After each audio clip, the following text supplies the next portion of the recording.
I never thought I'd live to see the day my own granddaughter looked at me with shame in her eyes. But there I was, standing in front of a full-length mirror in the dressing room of the Rosemont Hotel, clutching the silver shawl I'd knitted myself, while Lily, my Lily, hissed the words that cracked my heart open. "Grandma, could you maybe stay in the back during the ceremony? Just don't draw attention, okay?" Her voice was soft but sharp, like silk hiding a knife. I smiled, even as something inside me folded in half. "Of course, sweetheart. I wouldn't want to embarrass you." She exhaled in relief, already turning back to her reflection. "It's just, everyone's from Chase's side. They're, upper class. You're beautiful, Grandma, but your dress is, well, vintage. Vintage. That's what she called it. The soft blue lace I'd sewn with my own hands, because she'd once said it was her favorite color when she was 5. The dress I had stayed up 3 nights to finish, thinking she'd smile when she saw it. Vintage, I repeated, trying not to let my voice tremble. She nodded, applying another layer of lip gloss. "Yeah, it's sweet, just maybe keep your jacket on and don't mention the farm or the bakery, okay? They wouldn't understand." The bakery. The one that had kept food on her plate through college. The one she used to brag about when she was little. "My grandma makes the best cinnamon rolls in town." I stood there in silence, watching her adjust her veil, her diamond earrings catching the light. Everything about her gleamed, the satin dress, the pearls, the air of importance. Everything except her heart, which looked colder than I remembered. The makeup artist smiled at me nervously.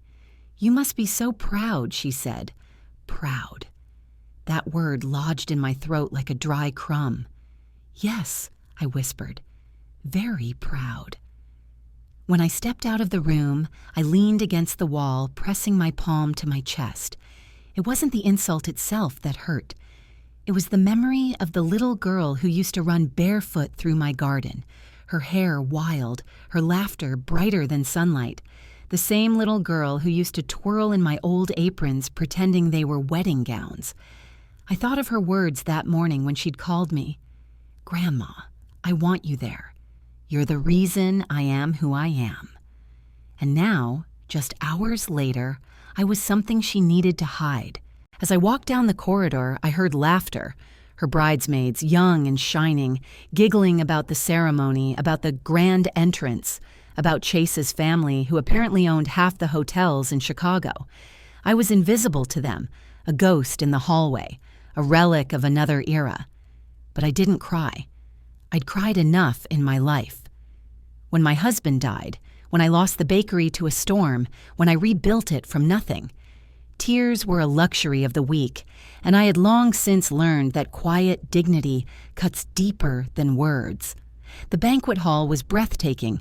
Crystal chandeliers hung like frozen rain, and the tables sparkled with gold-trimmed china. The scent of lilies, her favorite flowers, the ones named after her, filled the air. My hands trembled as I found my name card, Table 14, far from the main table, near the service doors. Of course. I sat down quietly, clutching the small box in my purse, the gift I had prepared for her.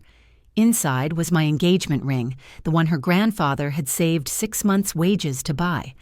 I had planned to give it to her after the ceremony to tell her that it carried our family's story of love, loss, and starting over.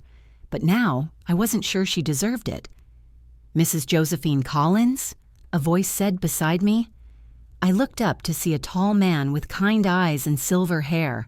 He wore a modest suit, but there was something steady about him, something honest.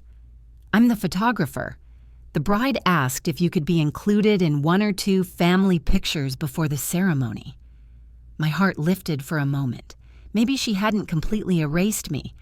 But when I arrived near the grand staircase where the photos were being taken, I saw the truth. She didn't want me beside her. She wanted me in the background. "Grandma, could you stand over there, next to the floral arch? Yes, that's perfect." Perfect. Far enough that no one would ask who the old woman was in the photo. The flash went off and I smiled through it, holding my chin high. The click of the camera sounded like a gavel. Judgment passed. Later, as the ceremony began, I took my seat quietly, unnoticed among the chatter of guests in designer dresses and tuxedos. I watched my granddaughter glide down the aisle on the arm of her father, my late husband's son. My son, who hadn't spoken to me in 2 years after a business argument that wasn't even his to fight. They'd all drifted away, piece by piece, like a puzzle missing more and more edges. As Lily passed by, her eyes brushed past me, not in recognition, but avoidance. And in that moment, I felt it, the final severing of something I had once believed unbreakable. When the vows began, I stopped listening. Instead, I looked around. Every face was glowing with champagne smiles and polite joy. Not one knew who I was. Not one cared. And yet, as the officiant said, if anyone has reason this couple should not be joined in marriage, speak now or forever hold your peace. My pulse began to throb in my ears. I didn't move. I didn't speak. But something inside me did. It whispered quietly, "Not yet, Josephine. Wait, because revenge, the kind that leaves scars that never heal, isn't loud. It's calm. It's patient. It's served under the chandeliers of a wedding that will never forget your name." I touched the small box in my purse again and smiled faintly. Let her enjoy her day. Let them all laugh and drink and think they've won. They had no idea what was coming when the cake was cut. And my gift was opened. People say weddings are about love, but that night, love was the one thing that felt completely absent. The chandelier sparkled, the champagne flowed, the laughter echoed, but all I could hear was the steady thump of my heart, as if it were counting down to something only I knew was coming. When the ceremony ended, everyone moved to the ballroom for dinner. Waiters glided between tables carrying silver trays of food I couldn't pronounce. At the head table, Lily and her new husband Chase looked like they'd stepped out of a magazine cover, perfect, polished, and utterly hollow. I sat at my lonely table 14 with a few distant relatives who barely remembered my name. They were busy scrolling through their phones, posting photos of themselves under the chandeliers with captions like, "Best wedding ever." Across the room, Lily was glowing in a sea of silk and champagne. Her laughter carried across the hall, a high, artificial sound that scraped at my nerves. She leaned into Chase, kissed his cheek, posed for cameras. The girl who once hid behind my skirt at family picnics now played queen of the world, surrounded by people who only smiled because of her last name, or rather, her husband's. A waiter poured wine into my glass. "Would you like something stronger, ma'am?" he asked quietly, as if sensing the ache behind my smile. I looked up at him and smiled softly. "No, dear. I've had stronger all my life." I could have left right then, slipped away quietly and spared myself the humiliation, but something inside me wouldn't let me. I had a reason to stay. My fingers brushed the small velvet box inside my purse. The weight of that ring was heavier than gold. It was history. It was love. And it was power, if you knew how to use it. I'd made a choice earlier that day when Lily told me not to mention the bakery. She thought it was a dusty little shop, long forgotten. What she didn't know was that the bakery had grown far beyond cinnamon rolls. Over the last decade, I'd turned it into a thriving business, partnering with small farms, expanding into catering, and investing every cent wisely. No one in my family knew that Josephine Collins was now the sole owner of a company valued at over $7 million. To them, I was still Grandma Joe from the bakery. That was my disguise, and I wore it well. The speeches began. Chase's father stood first, delivering a long-winded toast about family legacy and social success. The crowd clapped politely. Then Lily stood up, glass in hand, her eyes shining. "I just want to thank everyone who made this day possible," she said sweetly, "especially Chase's parents, who have been so generous, so supportive. I couldn't have dreamed of a better family to marry into." She paused. Her eyes scanned the room and landed on me. And of course, My grandmother, who taught me that hard work is important, even if, well, she laughed lightly, not all of us are meant for humble paths. Laughter rippled across the room. My face stayed still, but inside, something burned. I raised my glass slightly and nodded. To humility, I whispered to myself. When the crowd moved toward the dance floor, I stood and quietly made my way to the coordinator near the stage. A young woman in a headset looked up, startled. "Excuse me," I said kindly. "Would you be so kind to let me make a small toast later? Just a few words for my granddaughter. It would mean the world to me." She smiled politely, glancing toward Lily for approval. Lily was too busy posing for photographs to notice. "Of course, ma'am. After the cake cutting, I'll call you up." Perfect. The evening dragged on like a glittering play, where everyone knew their lines, but no one knew the truth. I watched Chase whisper something into Lily's ear, his hand lingering on the small of her back. Something about the way she giggled made my stomach twist, not out of jealousy or spite, but because I could see through it. That laugh wasn't love, it was strategy. I'd seen his type before. Handsome, charming, ambitious men who treated women like ladder rungs, the kind who saw marriage as an investment. And Lily, blinded by her obsession with status, couldn't see she was his newest project. When the band began to play a slow song, I noticed something odd. A woman in a silver dress walked up to the back of the room. She looked nervous, clutching a small purse. Her eyes darted around until they found Chase. For a moment, their gazes locked, and in that split second, the smile on his face faltered. Interesting. The woman quickly turned and left through the side door. Chase followed her with his eyes for a heartbeat too long. I sipped my wine and smiled to myself. Every perfect world has a crack somewhere. Finally, the wedding coordinator approached the microphone. "Before we cut the cake, we have a special request. The bride's grandmother would like to share a few words." The room quieted. Dozens of eyes turned toward me, some curious, others confused. Lily's smile froze mid-pose. "Grandma, that's really not—" But I was already walking toward the stage. My steps were steady. My heart was calm. For 70 years, I had learned the art of silence. Tonight, I would teach them the power of voice. I took the microphone, the weight of it familiar in my hands like the handle of a rolling pin. "Good evening, everyone," I began softly. "I promise I won't take much of your time." A polite murmur rippled through the guests. "I just want to say how proud I am of Lily. She's always dreamed big. When she was little, she'd sit in my bakery, covered in flour, saying she wanted a fairy tale life. And look at her now." I paused, smiling at her gently. She got it. A few laughs, some applause. Lily exhaled in relief. "But," I continued, my voice deepening, "there's something I never told her, something I think she and everyone here should know." The room hushed. The only sound was the faint clinking of a fork against glass somewhere in the back. When my husband died, we had nothing. I sold our car, our furniture, everything to keep my little bakery alive. I raised my son, then my granddaughter, believing that love was stronger than money. And for many years, I was right. Until today. Lily's smile vanished. I was asked not to mention my bakery tonight, not to remind anyone where this family came from, because apparently, hard work doesn't photograph well. I laughed softly, and the sound echoed through the hall like glass breaking. Several guests shifted uncomfortably. "But here's the funny thing," I said, opening my purse and taking out the small velvet box.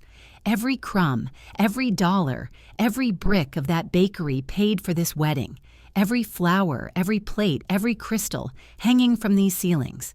And I didn't mind, because I wanted to see my granddaughter happy." A gasp went through the crowd. Lily froze, color draining from her face. I stepped closer to her. "This ring belonged to your grandfather. It's yours now. But before you take it, my dear, there's something else you should inherit." I turned to the audience, my voice steady. "Respect for where you came from." because without that, no amount of chandeliers will make you shine." The room fell silent. Even the band stopped playing. Lily stood motionless, her hand hovering near her chest. Chase looked at her, confused, maybe embarrassed. The photographer lowered his camera, and then I placed the velvet box on the table in front of her and walked away. As I reached the door, I could feel dozens of eyes on my back, but I didn't turn around, because I knew this was just the beginning. I didn't need to look back to know the room had turned to chaos. You can always tell when a crowd shifts. The silence gets sharp, then bursts into whispers like breaking glass. My heels clicked against the marble floor, steady as a metronome. Each step was a heartbeat. Each heartbeat was a sentence I hadn't spoken yet. When I reached the lobby, I paused by the glass doors. My reflection stared back at me. The old woman they'd hidden at table 14, the one who had just reminded them all that dignity doesn't come with a price tag. For the first time in years, I saw myself clearly, not as someone's grandmother, not as an obligation, but as Josephine Collins, a woman who had built something from ashes. "Mrs. Collins," a voice said behind me, breathless. I turned.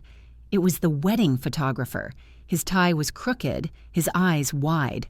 I just wanted to say that was the most powerful thing I've ever seen.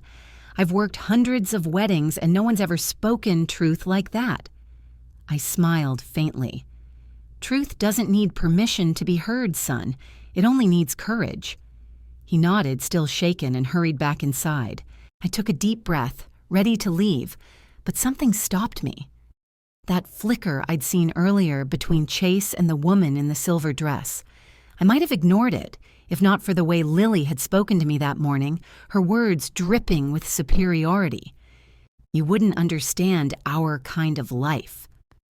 Her kind of life might be about to crumble, and I wasn't sure whether that made me vindicated or heartbroken. Maybe both. I walked toward the powder room near the ballroom, intending to collect my coat and leave quietly. But just as I turned the corner, I froze. Chase was there, and so was the woman in silver. They didn't see me. The hallway was dimly lit, lined with tall mirrors and white roses. Their reflections betrayed everything. He stood close to her, too close, his hand brushing her arm. "Why are you here?" she whispered. Her voice trembling. "I told you to stay home," he hissed. "You shouldn't have come." "I had to see it for myself," she said, her voice breaking. "You're really marrying her after everything you said to me?" Chase exhaled sharply. "Lower your voice." But the woman didn't. Her words tumbled out, heavy with fury and heartbreak. "You said you loved me, that we were going to tell her the truth after the wedding, that you only needed her for the money." My heart stopped. Money. I stepped back, pressing my hand to my chest. The hallway spun around me for a moment, but I steadied myself. The woman's voice cracked again. "I gave you everything, Chase. You promised—" "Enough!" he snapped. "You'll ruin everything!" Then he grabbed her wrist and dragged her toward the side door. I should have turned away. I should have pretended I hadn't seen anything. But something in me, that same instinct that had raised children, buried a husband, and built a business from nothing, refused to let it go. I followed quietly, just far enough to see them step outside into the garden terrace. He was still holding her arm, his voice harsh. "You're not going to ruin this for me. Do you understand?" The woman pulled free, tears glinting under the string lights. "For you? You mean for us? But there is no us, is there?" He didn't answer. She turned and ran into the darkness, sobbing. He adjusted his jacket, ran a hand through his hair, and went back inside, back to his perfect bride. I stood in the cold for a long minute, the wind biting at my cheeks, before I finally smiled to myself. So that's the kind of man he was. When I returned to the ballroom, the party had moved on to dancing. The band was playing a jazzy tune, the champagne had loosened tongues, and Lily was laughing again, as if my words had evaporated into thin air. She looked radiant, spinning across the dance floor, her gown sweeping behind her like a cloud. Chase had returned to her side, his arm around her waist. his grin flawless, a picture-perfect lie. I found a quiet corner and pulled out my phone. My fingers, though old, were steady. I texted one name, Evelyn Carter, my accountant and friend for over 20 years. Evie, I need that file on Crestview Holdings, now. Her reply came in less than a minute. Joe, it's a wedding. Can this wait? It's about Lily. A pause. Then, sending. Crestview Holdings. The investment firm that had reached out months ago to collaborate with my bakery expansion. I declined their offer after discovering that their managing partner, the one signing all the contracts, was none other than Chase Weston. And the proposal he'd sent me? It wasn't just sloppy. It was fraudulent. False valuation numbers, shell companies, inflated reports.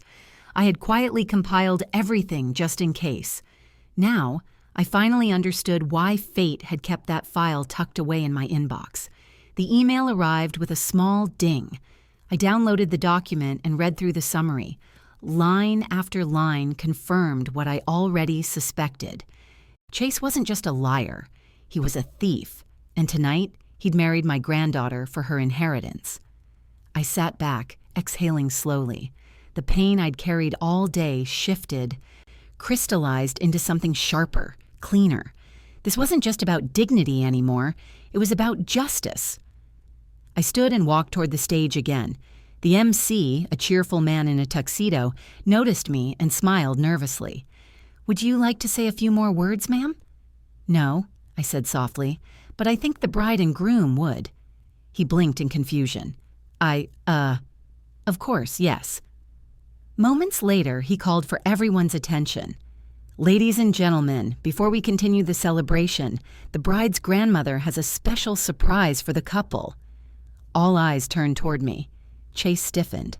Lily smiled uncertainly. I stepped up to the microphone again, holding my phone like a sacred relic. Don't worry, my dears. This won't take long. Lily laughed nervously. Grandma. What are you doing? I just wanted to give you something more meaningful than money, I said gently. A gift of truth. I turned the screen toward the projector beside the stage, the one showing the wedding slideshow, and in a second the photos of flowers and rings were replaced by scanned pages. Contracts, emails, bank records, Crestview Holdings, Chase Weston, fraud. The crowd gasped. Chase went pale. What the hell is this? Lily's voice trembled. Grandma, what are you doing? What I should have done the moment I saw you walking toward a man who sees you as a transaction. The documents scrolled across the screen, each one more damning than the last. His fake accounts, his hidden debts, the companies he'd drained. Chase lunged for the projector, but two of his business partners grabbed his arm. You bastard, one of them hissed. You told us these numbers were real. Lily stumbled back, her hand clutching her mouth. The whole room was chaos again, but this time I didn't walk away. I stayed, calm in the center of the storm. Grandma. Lily's voice broke as tears welled in her eyes. How did you... Why? Because I was watching while you stopped seeing, I said softly. You forgot where you came from, Lily, but I never stopped protecting you. Her lip trembled. I'm so sorry. I smiled, and it wasn't cruel. It was tired and tender and real. Don't be sorry, darling. Just open your eyes. The room had erupted, cameras flashing, whispers flying, Chase trying to shout above the noise. But I turned and walked toward the doors, my heart lighter than it had been in years. As I stepped into the cold night air, I could hear the faint echo of Lily's voice calling after me. Grandma Joe, wait. But I didn't. Some lessons have to be learned in silence. And some weddings need to burn before something pure can rise from the ashes. The morning after the wedding was quiet in a way that felt unnatural, like the world itself was holding its breath after a storm.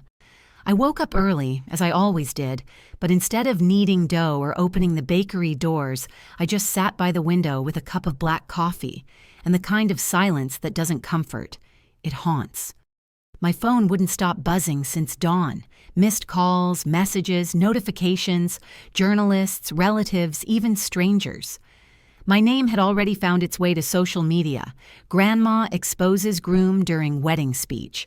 There was even a photo of me standing on the stage, holding the microphone. I looked calm, almost serene, like a woman who had nothing left to lose. And maybe that was true.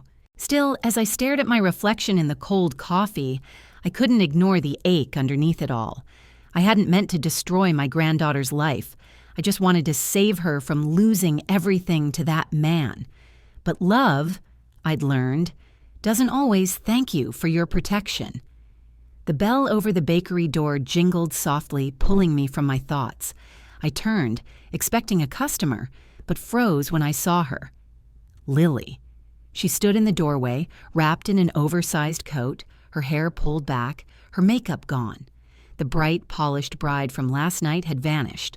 What stood before me was just a girl again, hurt, trembling, and suddenly very young. "Grandma," she whispered, her voice breaking. "Can I come in?" I didn't answer right away. I simply nodded, motioning toward a chair.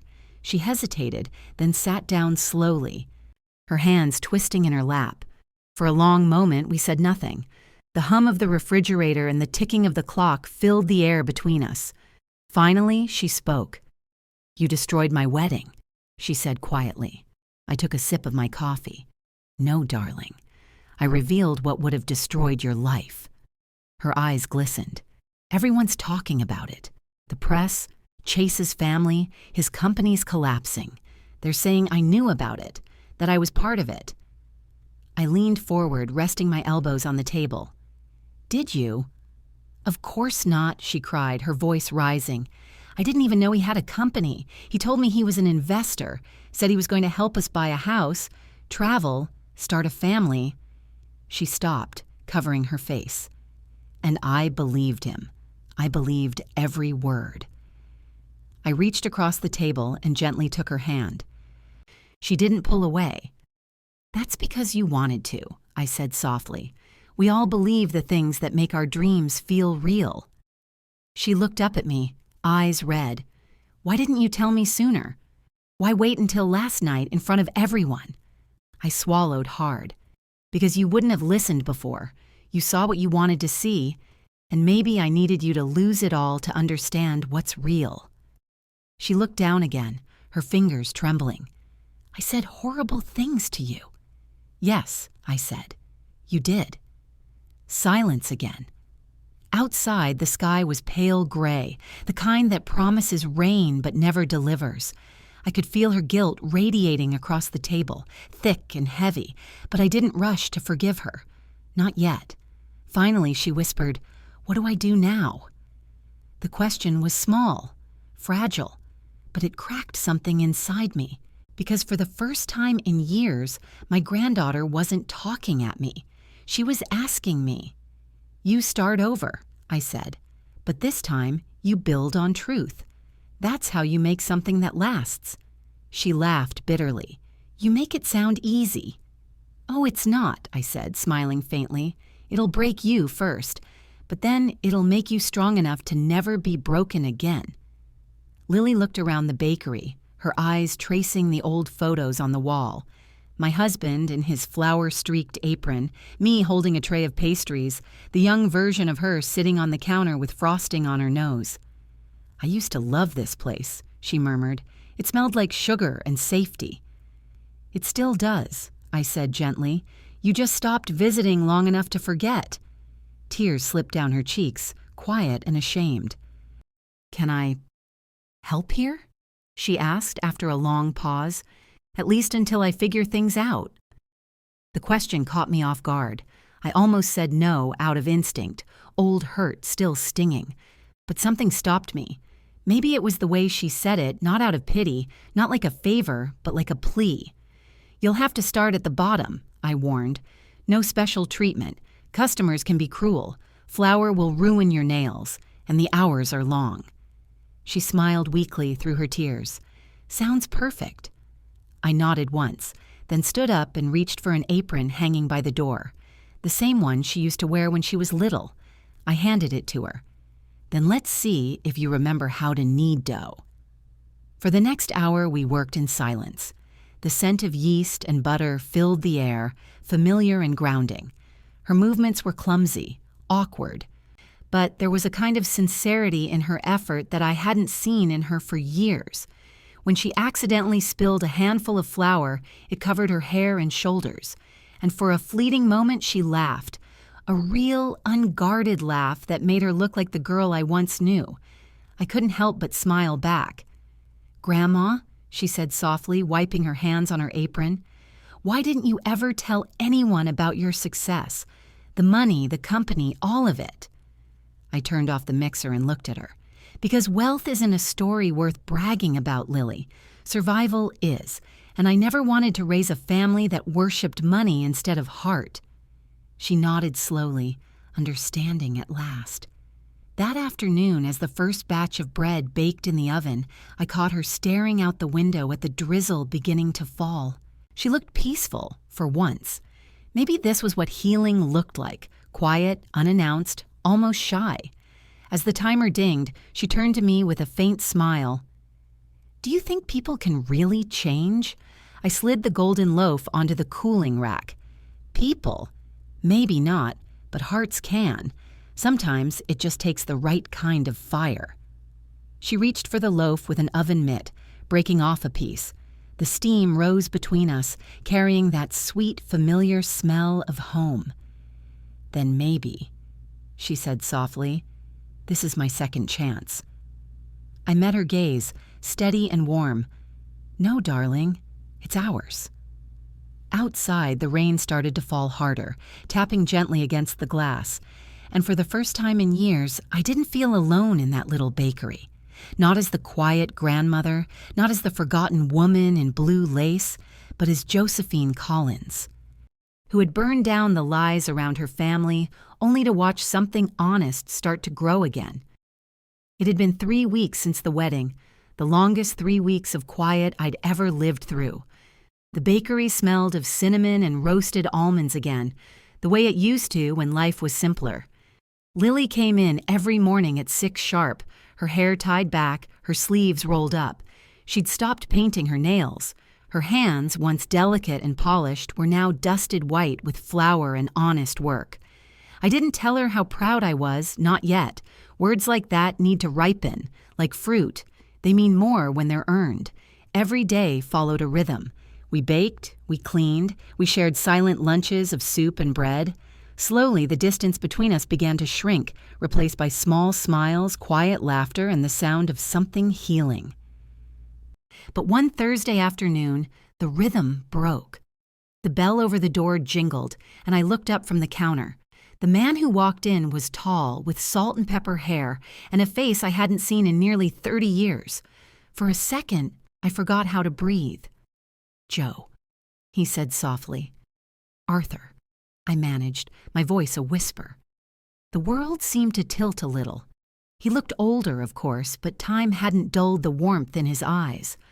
I saw the same spark I remembered from those long-ago days, back when I was newly widowed and he'd been the quiet contractor helping rebuild the bakery after the storm, back before I'd turned down his proposal, afraid to love anyone after losing my husband. "What are you doing here?" I asked, keeping my tone calm, though my heart was pounding like a drum inside my chest. He smiled that same crooked smile that used to undo me. "I was driving through town, saw your sign. I thought, it can't be the same bakery. But here you are, still standing, still beautiful." I felt the heat rush to my cheeks. "You always did know how to exaggerate." "I always told the truth," he said, stepping closer. "You just never believed me." Behind me, Lily was wiping down the counter, watching us with quiet curiosity. "Grandma, who's this?" she asked. Arthur turned and offered his hand. "Arthur Webb, old friend of your grandmother's." Old being the key word, I muttered, but my lips couldn't hide the small smile tugging at them. He laughed, deep and genuine. "Some things never change, Joe. You still pretend you don't like compliments." Lily looked between us, eyes bright with interest. "So you two knew each other a long time ago?" "Too long," I said quickly, but Arthur didn't seem to mind. He bought a loaf of bread, though I suspected he didn't come for bread at all. Before leaving, he turned to me and said softly, "I'll be in town for a few days. Maybe we could catch up." "I'm busy," I said more abruptly than I intended. He nodded with that patient smile of his. "You always are." When he left, I stood staring at the closed door for a long time, my chest full of ghosts I thought I'd buried. Lily broke the silence. "He likes you." I turned, startled. "Don't be ridiculous." She grinned. "Grandma, you should have seen how he looked at you. That's not the look of a man buying bread." I tried to glare at her, but the warmth creeping into my face betrayed me. "Finish cleaning the counter, nosy girl." That night, I couldn't sleep. I lay in bed, the ticking clock sounding louder than usual. Memories flickered like old film reels. Arthur's laugh, the way he used to bring me coffee while I worked the morning shift, how he'd quietly fixed my bakery roof one stormy night and refused to take payment. Back then, I'd been too scared of needing someone again. I'd told myself strength meant standing alone. But now, watching the moonlight spill across the floor, I wondered if I'd mistaken loneliness for independence. The next day, I found Arthur waiting outside the bakery before dawn, holding 2 cups of coffee. "You open early," he said, smiling. "Figured I'd bring the morning with me." I should have told him to leave. Instead, I unlocked the door and let him in. We sat at the back table while the ovens warmed up. The smell of yeast and sugar filled the air, mingling with the bitter aroma of coffee. "So," he said softly, "you finally took the world by storm, huh? The famous bakery queen of Rockford County." I chuckled. "Hardly. Just a woman who refused to give up." "That's what I loved about you," he said. The words hung in the air like smoke. My heart stuttered. "Arthur," he held up a hand. "Relax. I didn't come to stir the past. I just wanted to see the woman who made me believe in starting over." Something inside me shifted, fragile and unexpected. For the first time in years, I didn't feel like the old woman at the edge of someone else's story. I felt alive, seen. Lily arrived a little later, surprised to find us talking. "Grandma, you have a visitor again." Arthur smiled. "I couldn't stay away from your baking." She looked at me knowingly and whispered as she passed, "Second chances come in all shapes, huh?" I swatted her with a towel, trying not to laugh. "Go prep the pastries before I change my mind about keeping you employed." As the morning rush began, Arthur stayed to help serve coffee and carry trays. The customers adored him instantly. When the last batch of croissants came out, he brushed his flour-dusted hands and said, "You see, Joe, we still make a good team." I tried to ignore the warmth spreading in my chest. "You were always terrible at taking hints." He leaned in closer, eyes soft. "And you were always terrible at hiding your heart." For once, I didn't have an answer. Later that evening, after we closed, I found a note tucked under a sugar jar.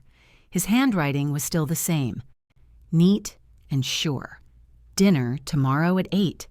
There's a little restaurant by the lake that still makes the best clam chowder. Bring your appetite, and maybe your forgiveness." I stood there for a long time, holding the note. Part of me wanted to tear it up, to stay safely behind the walls I'd built. But another part, the part that had begun to thaw since Lily came back, whispered something else. Maybe strength isn't just surviving. Maybe it's allowing yourself to begin again. The next night, I went. The restaurant was small, tucked between willow trees that swayed over the lake. When Arthur saw me walk in, his face lit up, and for the first time in years, I didn't feel old. I felt like a woman standing at the edge of something new. Over dinner, he told me he'd never married, that he'd traveled, built houses, lived simply, but never forgot me. I laughed. I cried. I let my guard down. When we walked outside, the moon shimmered across the lake, painting everything silver. He turned to me and said quietly, "It's not too late, Joe. It never was." And for once, I didn't argue. As he took my hand, I felt something stir in my chest, a warmth I hadn't felt since my husband died. Not to replace him, but to remind me that love like bread, can rise again if you give it air. Maybe this was what my second chance really meant. Not revenge, not pride, but peace. Still, deep inside, I knew one chapter of my life wasn't quite finished. Because sometimes, when you fix what's broken, the cracks don't vanish. They glow. Morning sunlight spilled through the bakery windows, soft and golden, dusting the counters with warmth. It was a Sunday, the kind of quiet morning where even the air feels gentle, as if it's whispering, "You've made it through." Lily was already at work by the ovens, her hair tied up, her face flushed from the heat. She hummed as she rolled the dough, the same tune I used to sing to her when she was little. I didn't think she remembered. I poured 2 cups of coffee and set one beside her. She smiled, the kind of smile that belonged to both a girl and a woman learning to forgive herself. "You're early," I said. She shrugged. "Couldn't sleep. There's something peaceful about mornings here." I nodded. There always was. People just forget to notice. We worked side by side in companionable silence for a while until she looked up suddenly, hesitating. "Grandma?" "Yes, darling. Are you happy?" The question caught me off guard. Happiness wasn't something I'd ever thought of as a state, more like a passing moment between storms. But now, standing here, watching her work, smelling cinnamon and coffee, I realized that peace and happiness weren't that different. "I am," I said softly. In a way I didn't think I could be again. She smiled, relief flickering across her face. "I'm glad." The bell over the door jingled, and my heart skipped a beat.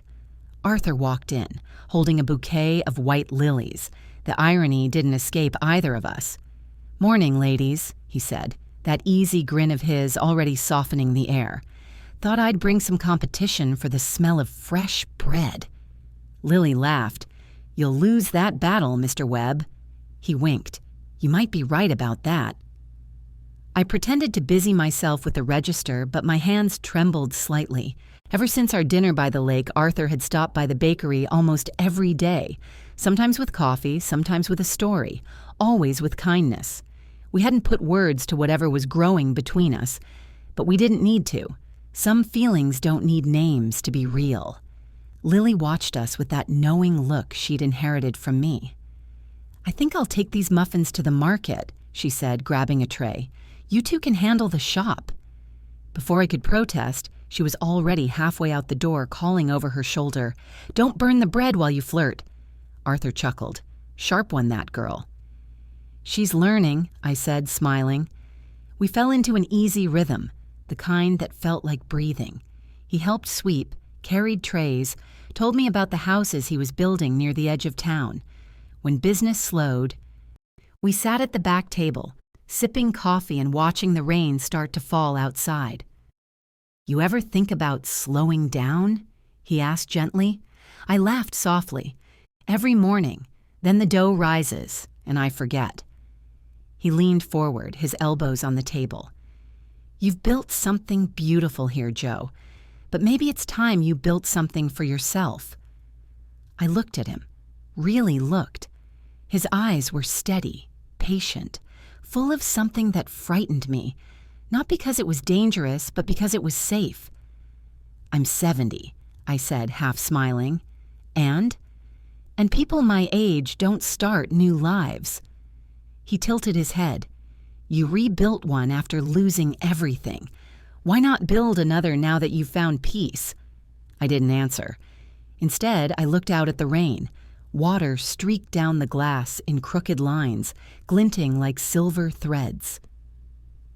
Maybe he was right. Maybe it wasn't too late to weave something new. That afternoon, Lily came back drenched from the rain, laughing like she hadn't in years. Her hair stuck to her forehead, and her clothes were soaked. But her smile was pure sunlight. "Grandma," she said breathlessly, "you won't believe this. The local food blog wrote about the bakery. They called it a hidden gem run by 2 generations of women with fire in their hearts. We've already got 20 new orders for next week." I stared at her, pride swelling in my chest. Then it seems your second chance is working out just fine." She hesitated, her eyes softening. "I couldn't have done any of it without you." I reached for her hand. "No, Lily, you just needed someone to remind you who you were. The rest, you did on your own." That evening, after closing, I took out a small envelope I'd been keeping in the register. Inside was a deed, official, notarized, stamped. I handed it to her. "What's this?" she asked, frowning. "Your future," I said. "The bakery's under your name now." Her eyes widened. "Grandma, no, this is yours. You built this place." "And now I'm giving it to you," I said simply. "I've spent my life keeping things alive. Businesses, family, memories. But the real measure of success, Lily, is knowing when to let go." Tears shimmered in her eyes. "I don't deserve this."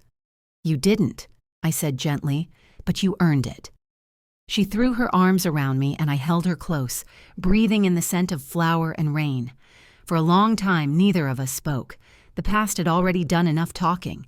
When she finally pulled back, she whispered, "What will you do now?" I smiled. "I have a few ideas." The next morning, before dawn, I packed a small bag. Lily tried to argue, but I only kissed her forehead and said, "Keep the ovens warm and your heart warmer. I'll be back before the holidays." Arthur was waiting outside, engine idling, coffee in hand. "You sure you're ready?" he asked. I glanced back at the bakery, the lights glowing softly through the window, the sign that now read, "Collins and Comer's Estrier 1978. "For once," I said, "I think I am." As we drove out of town, the sky began to lighten, streaks of pink and gold breaking through the clouds. The world looked new again, washed clean. I rolled down the window and let the wind carry the scent of rain and fresh bread. Arthur reached across the seat, his hand finding mine. It felt steady, warm, alive. "You know," he said softly, "I've waited a long time for this." I smiled. "Then let's not waste any more of it." The road curved along the hills, leading us toward the horizon. For the first time in years, I didn't look back. Because life, I realized, doesn't end with revenge. It begins again when you finally forgive. And as the morning sun poured over us, I knew I wasn't just starting over. I was finally living. The end.